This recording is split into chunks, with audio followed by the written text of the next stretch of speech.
You ask Tiger to solve. This deals with linear equations with one unknown. The final result is n equals -22. Let's solve it step by step. Simplify the expression. Break up the fraction. Find the greatest common factor of the numerator and denominator. Factor out and cancel the greatest common factor.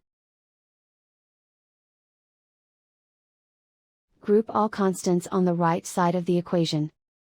Add 2 to both sides. Simplify the arithmetic.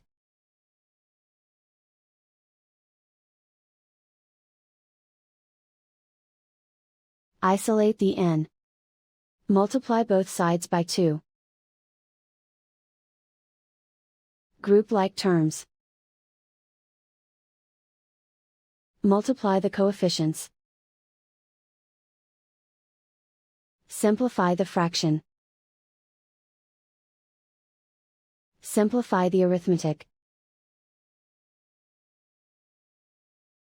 And so the final result is n equals -22.